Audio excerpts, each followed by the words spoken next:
Welcome to Technically You, the podcast where we unpack the tech reshaping your world. So, listeners, here's a shocking number that keeps security experts awake at night. The average data breach now costs companies $4.45 million. That's more than the annual revenue of many small businesses. Those numbers are staggering. How are companies supposed to protect themselves against losses that big? Well, that's exactly why cyber insurance has become such a critical tool. Think of it like an airbag for your digital assets. You hope you never need it, but you'd be crazy to operate without it. So it's basically like regular insurance, but for digital threats? Yes, but it's actually much more comprehensive. We're talking coverage for everything from ransomware attacks to data breaches, and even regulatory fines. The interesting part is how it's evolved. Many policies now include access to entire incident response teams. That's quite different from traditional insurance that just writes you a check after something goes wrong. Exactly. And here's what's fascinating. Insurance companies have become incredibly sophisticated in how they assess risk. They're essentially becoming cybersecurity consultants, looking at everything from your authentication systems to your backup procedures. Hmm, that must be pushing companies to improve their security just to qualify for coverage. You know what? It's creating this fascinating feedback loop. Better security leads to better coverage options and lower premiums, which then incentivizes even better security practices. But, and this is important, there's still this dangerous misconception that good security means you don't need insurance. Well, that's like saying you're such a good driver, you don't need car insurance, right? Exactly. No matter how good your security is, you can't eliminate all risk. You've got zero-day vulnerabilities, insider threats, human error. There's always something that could go wrong. And when things do go wrong, they seem to go really wrong, like catastrophically wrong.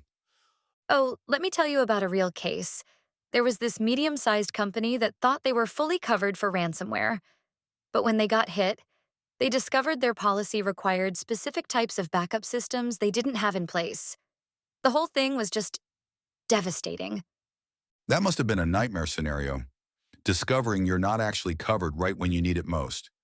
And that's why it's so crucial to work with brokers who specifically understand cyber insurance. This isn't like getting general liability coverage. The technical details really matter. Like, did you know many policies now include dark web monitoring and vulnerability scanning? It's really becoming more of a comprehensive security service than just an insurance policy. Exactly.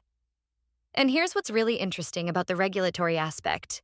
When you're dealing with privacy laws like GDPR or CCPA, having insurance that covers regulatory investigations and fines can be the difference between survival and bankruptcy. Those fines can be astronomical. We're talking millions in some cases. And that's why cyber insurance isn't really optional anymore. Sure, it's not legally required in most cases, but try explaining that to your vendors who require it in their contracts, or to investors who won't even look at you without it. It's become an unofficial requirement for doing business in the digital age. You know what I think is most fascinating? The way these policies are evolving to handle new threats. We're seeing coverage for things like social engineering attacks, cryptocurrency theft, and even reputation management after a breach. That's quite a shift from the early days of just covering hardware damage and data loss. And looking ahead, I think we're going to see even more integration between insurance and active security services. The future isn't just about paying out claims, it's about preventing them from happening in the first place. That makes a lot of sense from both the insurer's and the business's perspective. Absolutely right. The bottom line is this.